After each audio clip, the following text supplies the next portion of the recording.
Assalamualaikum para penggemar SMS, Sarimi Make Sangu, dimanapun kalian berada, bagaimana kabarnya? Kembali lagi bersama saya Indra. Di video kali ini saya akan merangkum alur cerita sebuah film yang berjudul Ada Ngamaru. Dalam bahasa Indonesia berarti menolak untuk sujud. Menolak untuk sujud di sini berarti kan menolak untuk patuh terhadap ketidakadilan yang dijalankan oleh beberapa menteri dan juga polisi. Film ini bergenre thriller aksi dan dirilis pada tahun 2018 di India. Disutradarai oleh Ertik Tengepel dan dibintangi oleh Jayam Repi. Film ini saya rekomendasikan untuk kalian para pecinta film bertemakan tentang aksi balas dendam. Karena di film ini kita akan diperlihatkan adegan-adegan balas dendam yang sangat-sangat memukau. Oke lah gengs, tanpa banyak spoiler di awal, mari kita langsung saja ke alur ceritanya. Tapi sebelum saya memulai, saya meminta satu permintaan untuk kalian semua untuk klik tombol subscribe-nya.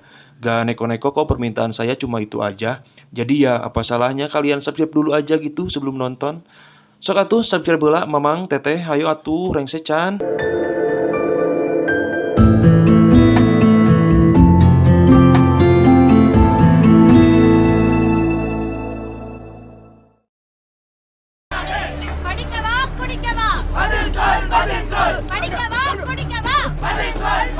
Film diawali dengan memperlihatkan sekelompok mahasiswa yang sedang berdemo di sebuah toko minuman keras yang berada di dekat kampus mereka.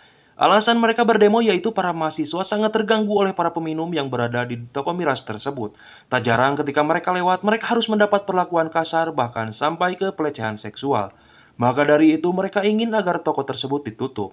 Kejadian itu pun menyita perhatian anggota kepolisian untuk mengamankan supaya tidak terjadi kericuhan. Tapi yang menarik di sini, salah seorang polisi bernama Subas, ini orangnya, malah menyuruh mahasiswa supaya menghancurkan toko miras tersebut.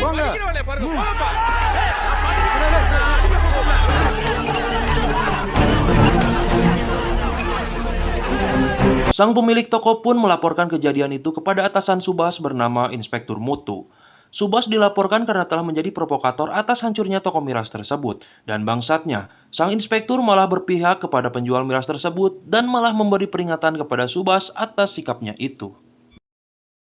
Singkat cerita, Subas pun pulang ke rumah. Terlihat Subas sedang makan malam bersama keluarganya. Subas masih memiliki keluarga yang sangat lengkap, di mana di meja makan itu terlihat kedua orang tuanya, kakak laki-laki, kakak ipar, dan dua keponakan. Mereka terlihat sangat bahagia karena makan malamnya itu dihiasi canda dan tawa.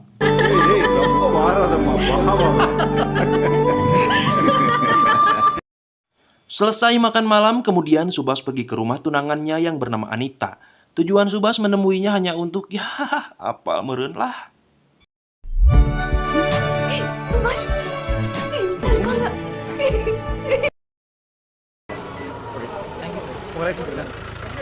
Singkat cerita kita diperlihatkan Subas dan rekannya sedang melakukan razia kendaraan, yang dimana di situ terlihat sebuah mobil yang melaju kencang dan tak menghiraukan razia itu. Karena kesal dirinya yang akan tertabrak, Subas pun mengejar dan memberhentikannya. Dan ternyata mobil tersebut dikendarai oleh anak seorang menteri. Di sini Subas harus dicaci maki karena telah berani memberhentikan mobil anak seorang pejabat negara. Subas pun berniat untuk menghajarnya, tapi Subas ditahan oleh rekannya yang bernama Chandran.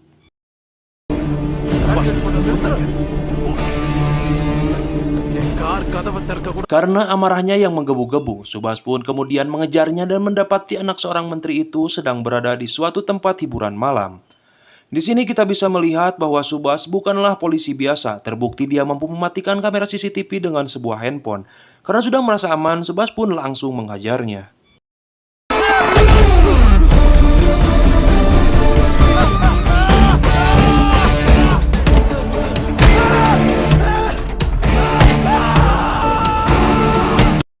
Pagi pun tiba. Di sini Subas ditemui rekannya bernama Chandran. Chandran menemuinya hanya untuk memberitahu bahwa anak seorang menteri yang ribut bersama Subas tadi malam telah dihajar oleh seseorang. Dan Subas pun hanya bisa tersenyum bahwa dialah yang sudah melakukan itu semua. Malamnya Subas dan Chandran pergi ke suatu tempat, di mana di tempat itu telah terjadi sebuah kasus bunuh diri yang menewaskan seorang wanita bernama Parpati. Diduga wanita tersebut mengakhiri hidupnya dengan cara melompat dari sebuah gedung tinggi yang tidak terpakai. Karena penasaran, Subas pun menaiki gedung itu dan melakukan penelitian. Di sini Subas menemukan kejanggalan, di mana terlihat di lantai ada jejak seseorang yang diseret dan mengarah ke ujung gedung. Subas pun dapat menyimpulkan bahwa kasus ini bukanlah bunuh diri, melainkan kasus pembunuhan. Warga sekitar juga memberitahu bahwa kasus bunuh diri ini merupakan kasus kelima kalinya. Kemudian Subas dan Chandran mendatangi rumah Parpati dan mereka menyampaikan kabar duka kepada ibu dan ayahnya bahwa Parpati sudah tewas bunuh diri. Kabar itu pun membuat keluarga Parpati sangat syok dan tak percaya bahwa anaknya tewas bunuh diri. मुझे भूल गया इतने गए कभी बोलने की नहीं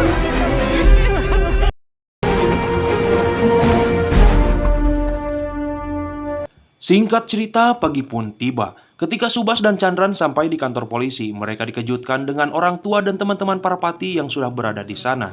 Kedatangan mereka yaitu meminta supaya polisi menyelidiki kasus tewasnya Parpati, karena mereka yakin Parpati tidak mungkin melakukan hal sebodoh itu. Kemudian Inspektur Mutu pun berbicara di hadapan mereka semua. Dia berkata bahwa polisi akan menyelidiki kejadian ini dan akan mengutus Subas dan Chandran untuk menyelidiki kasus tewasnya Parpati tersebut. Subas pun kembali lagi ke gedung tempat Parpati tewas. Di tengah penyelidikannya, Subas menemukan banyak puntung rokok dan botol-botol minuman keras. Subas yakin gedung ini berpenghuni dan menambah yakin kecurigaannya bahwa Parpati bukan tewas bunuh diri. Setelah selesai melakukan penyelidikan, Subas pun menemui kakak dan tunangannya di rumah yang mereka baru dirikan. Rencananya rumah ini akan mereka berikan kepada kedua orang tuanya dengan mempersiapkan berbagai kejutan. Malamnya, Subas pergi menemui Chandran. Subas memberitahu bahwa dia sudah memerintahkan temannya untuk melacak nomor yang aktif di tempat kejadian tewasnya Parpati. Subas juga menjelaskan dengan cara ini kita akan tahu siapa saja orang yang sudah mengunjungi tempat tewasnya Parpati. Siangnya, Subas kedatangan seorang kepala polisi bernama Sarangan. Ini orangnya. Kemudian Subas pun dipanggil oleh Inspektur Mutu dan dia diberitahu bahwa Subas harus berhenti menyelidiki kasus bunuh diri ini. Dan polisi akan menutup kasus tewasnya Parpati atas perintah kepala polisi Sarangan. Subas pun heran dengan keputusan ini yang menutup kasus Parpati begitu saja. Dan Subas yakin ada motif lain di balik semua ini. Tak lama Subas mendapat telepon dari temannya. Dia memberitahu bahwa dia menemukan nomor aktif yang berada di tempat kejadian dan sudah mengirimkan nomor itu kepada Subas. Tak mau membuang waktu, Subas pun menghubungi nomor tersebut dan mengajaknya bertemu untuk berbicara mengenai kasus pembunuhan Parpati. Tapi dia menjawab Subas harus datang ke lapangan golf dan menemuinya di sana. Subas pun menyetujuinya dan langsung bergegas pergi. Sesampainya di sana, Subas ditemui oleh 4 pemuda. Keempat pemuda tersebut memperlihatkan rekaman pemerkosaan dan pembunuhan Parpati. Kecurigaan Subas selama ini ternyata benar bahwa Parpati bukan tewas bunuh diri, melainkan dibunuh. Dan pelakunya tak lain dan tak bukan adalah mereka semua.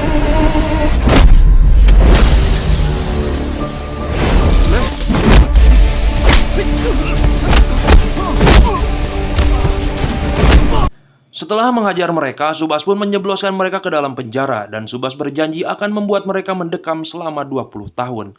Tapi salah seorang dari mereka menjawab dengan santainya bahwa mereka hanya akan mendekam selama 20 menit. Tak lama Sarangan pun datang, dia menanyakan bukti atas kejahatan mereka. Subas pun menunjukkan sebuah handphone dan mengatakan bahwa semua bukti ada di handphone ini. Tapi sialnya handphone tersebut menggunakan password sehingga Subas pun menanyakannya kepada keempat tahanan itu. Setelah mengetahui password dan memasukkannya, Subas dibuat terkejut bahwa password yang ia masukkan adalah kode penghapus otomatis handphone tersebut. Sir, auto delete Hingga berulang kali Sarangan terus-menerus menanyakan bukti atas kejahatan mereka. Tapi ya mau gimana lagi, buktinya satu-satunya yang Subas miliki sudah tidak ada. I said evidence.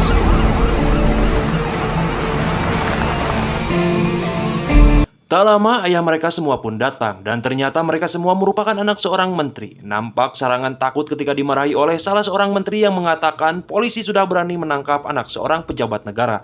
Heuda penjara teh jang jelema balangsa ke hungkulnya cungur. Dan pada akhirnya Sarangan pun menyuruh Subas untuk membebaskan mereka semua. Dan keempat anak menteri itu tersebut adalah Abhijit, Dipak, Bupan, dan Kristi. Mereka pun mengancam akan membalas atas apa yang dilakukan oleh Subas. Singkat cerita, Subas pun bergegas pulang ke rumah barunya karena semua keluarganya sudah menunggunya di sana. Setelah sampai, Subas pun dibuat kaget karena di dalam rumahnya sudah dipenuhi oleh asap. Dan betapa terkejutnya Subas ketika mendapati seluruh keluarganya sudah tewas dengan kondisi gosong terbakar.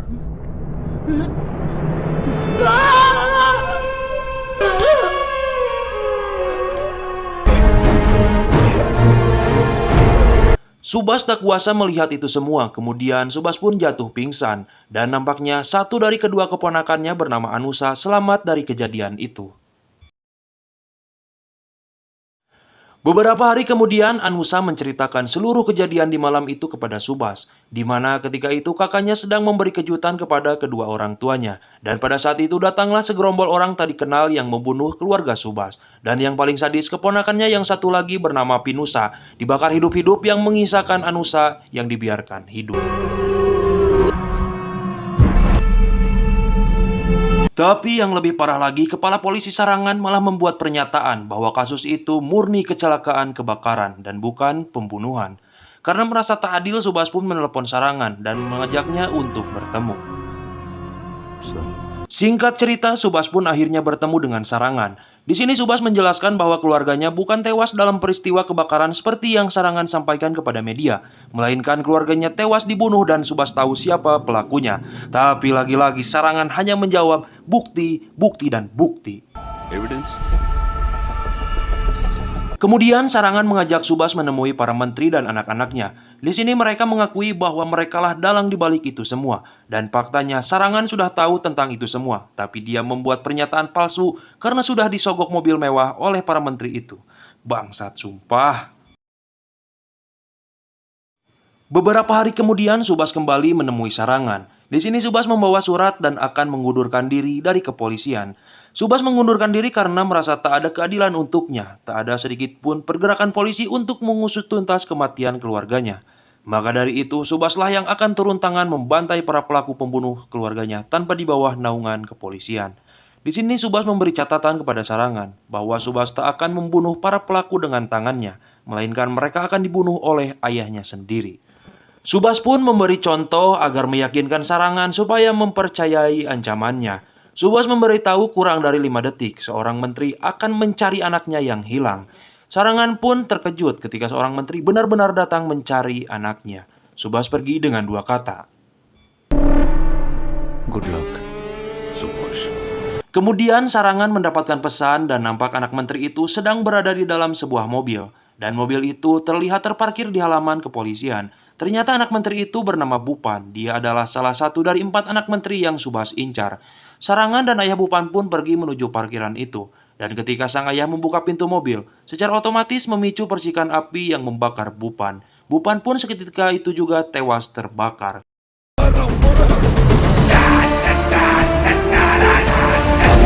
Kemudian scene berganti memperlihatkan Sarangan yang mendatangi kediaman Bupan. Terlihat juga teman-teman Bupan sekaligus ayah mereka ikut hadir di sana. Di sini Sarangan menjelaskan bahwa nyawa Abhijit, Kristi, dan Dipak yang menjadi incaran Subas sekarang. Sarangan juga memperingatkan bahwa Subas bukanlah polisi sembarangan. Terbukti Subas yang tidak diketahui keberadaannya. SMS yang Subas kirim kepadanya otomatis terhapus dengan sendirinya. Nomor yang Subas gunakan tidak bisa dilacak sedikit pun. Soal kematian Bupan, Subas memasukkan gas ke dalam mobil dan menyeting pintu agar ketika dibuka bisa membuat percikan api. Dan ketika ayah Bupan membuka pintu itu secara otomatis membakar tubuh Bupan. Dan secara tidak disadari ayahnya lah yang membuat Bupan tewas terbakar dengan membuka pintu mobil tersebut. Beberapa hari kemudian Subas, Anita, dan keponakannya pergi ke sebuah apartemen untuk menemui sahabatnya. Dan ternyata sahabat Subas ini merupakan seorang hacker yang sangat handal. Tujuan Subas menemuinya yaitu untuk meminta bantuan untuk menuntaskan misi balas dendamnya. Dan si hacker dengan senang hati bersedia membantu Subas. Kemudian Subas pun mempersiapkan segala sesuatunya dengan sangat matang. Hal pertama yang dilakukan Subas yaitu mendatangi tempat yang biasa dikunjungi Abhijit dan kawan-kawan. Ternyata feeling Subas sangat tepat. Nampak Abhijit dan kawan-kawan berada di tempat itu. Sampai suatu ketika mereka lengah dan Dipak memisahkan diri untuk pergi ke kamar mandi. Disitulah menjadi kesempatan Subas untuk menculik Dipak. Dipak pun dibawa ke suatu tempat. Di sana Dipak diperintahkan untuk menelpon Kristi untuk datang ke tempatnya. Dipak sempat menolak, tapi Subas mengancam akan membunuhnya jika Dipak tak mau menelpon Kristi. Akhirnya Dipak pun menelpon Kristi dan memintanya datang untuk bersenang-senang. Ya maklum lagi oleng, Kristi pun bersedia datang menemuinya. Setibanya di sana, Kristi langsung dilumpuhkan dan dimasukkan ke dalam bagasi bersama Dipak. Karena mendengar Dipak dan Kristi hilang, Sarangan pun mengutus anak buahnya untuk mencari keberadaan Subas. Di sini terlihat anak buah Sarangan mendatangi apartemen yang ditinggali Subas. Tetapi wanita penerima tamu menjelaskan bahwa Subas sudah pergi ke bandara untuk terbang dari kota Bangalore ke kota Chennai.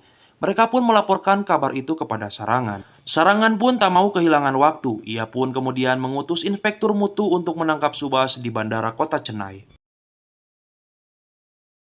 Dan pada akhirnya Subas pun berhasil ditangkap. Tapi gak usah khawatir, penangkapan ini merupakan salah satu dari rencananya dan sudah dipikirkan dan dipersiapkan matang-matang. Subas ditangkap atas tuduhan telah membunuh Bupan dan telah menculik Dipak dan Kristi. Sarangan pun meminta agar Subas memberitahu keberadaan Dipak dan Kristi. Tapi lucunya Subas malah berlagak pelangap-pelongo seolah tak tahu apa yang sebenarnya terjadi.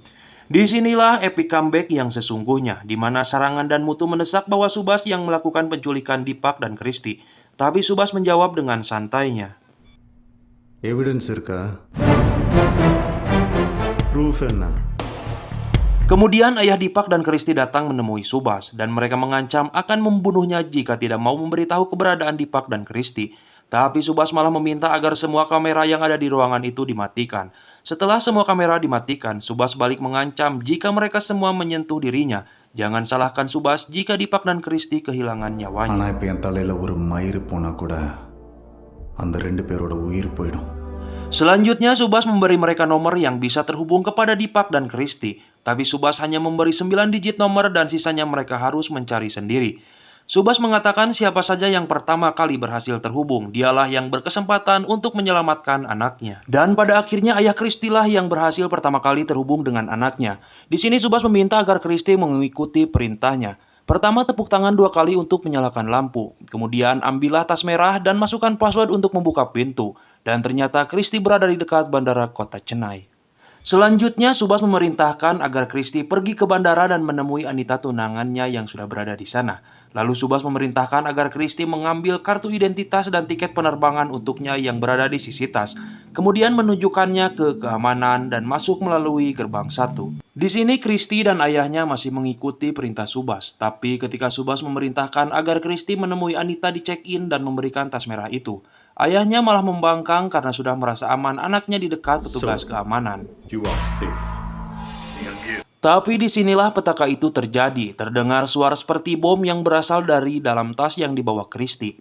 Dan ketika Kristi membukanya terdapat sebuah pistol yang sudah disetting menembak secara otomatis. Karena melihat Kristi yang menembakkan pistol, akhirnya petugas keamanan pun menembaknya hingga tewas saat itu juga.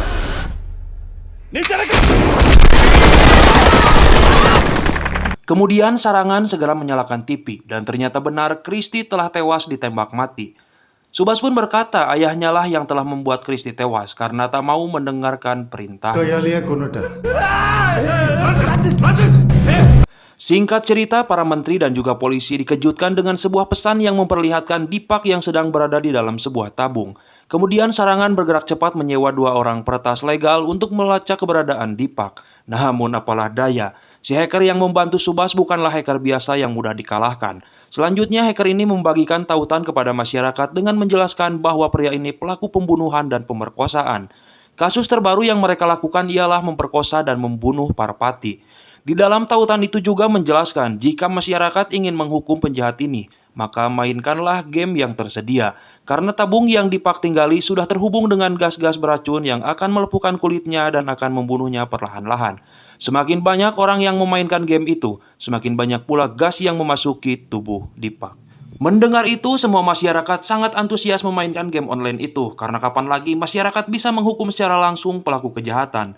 Mereka juga membagikan tautan itu ke seluruh media sosial, agar yang memainkan game ini semakin banyak.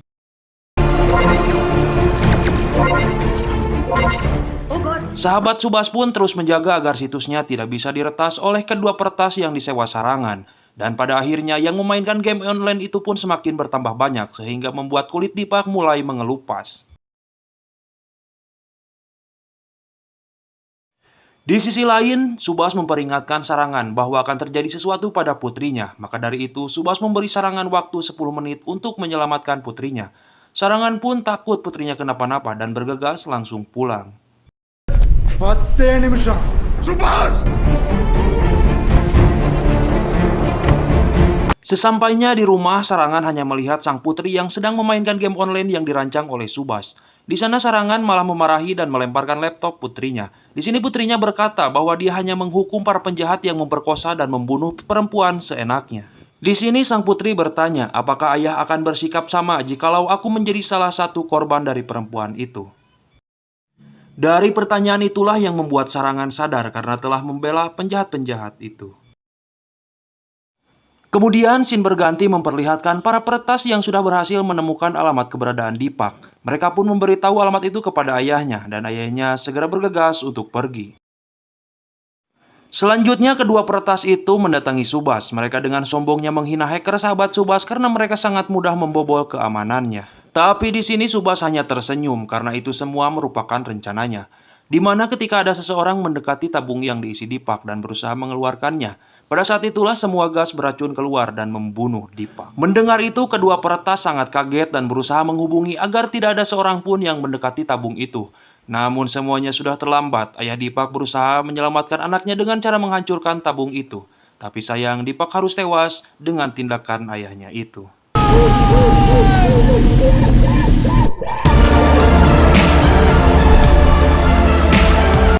Beberapa hari kemudian Subas pun dibebaskan karena tidak adanya bukti bahwa Subas yang melakukan pembunuhan dan penculikan. Bupan, Kristi, dan Dipak mereka sudah tewas. Kini tugas Subas hanya menyingkirkan satu orang lagi yaitu Abijit. Tetapi Abijit, ayahnya dan komplotannya sudah mengetahui bahwa kini Abijitlah sasarannya. Maka dari itu mereka menghampiri Subas berniat untuk melenyapkannya. Tapi tidak semudah itu dong. Selanjutnya Subas menghampiri mereka semua dan mengancam ayah Abijit jika mereka berani menyentuhnya. Subas mengancam akan menyebarkan video pemerkosaan yang dilakukan Abijit yang tentu saja itu bakal merusak popularitas dan kekayaan ayahnya yang sudah dirintisnya selama 50 tahun. Jika kalian ingat ketika Subas menyebarkan tautan game online, di situ hanya terlihat Bupan, Kristi, dan Dipak. Begitu cerdasnya Subas menyembunyikan Abijit dan rencana itu sudah disiapkan untuk hari ini dengan mengancam lewat video itu. Awalnya mereka tak percaya dengan perkataan Subas. Kemudian Subas meminjam handphone ayah Abijit untuk memperlihatkan video itu sekaligus mengaktifkan penguploadan otomatis ke media selama 1 jam. Tentunya ayah Abijit tak mau kehilangan popularitas dan kekayaannya. Kemudian Subas hanya meminta Abijit dan ayahnya untuk mengantar Subas pergi ke suatu tempat untuk mematikan penguploadan itu.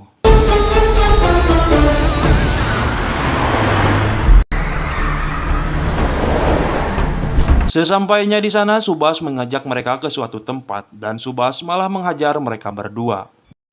Kemudian ayah Abijit pun dikunci dan Subas membawa Abijit. Tak sengaja ayah Abijit melihat berita tentang dirinya yang diupload dalam sebuah video ke media. Singkat cerita, ayah Abijit pun berhasil keluar. Namun, tiba-tiba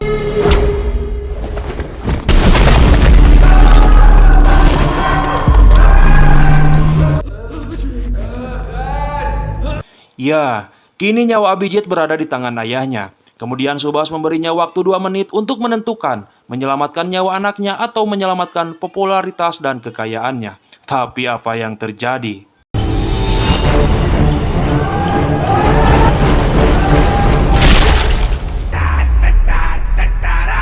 Ya, sang ayah lebih memilih popularitas dan kekayaannya. Abijit pun harus tewas di tangan ayahnya sendiri.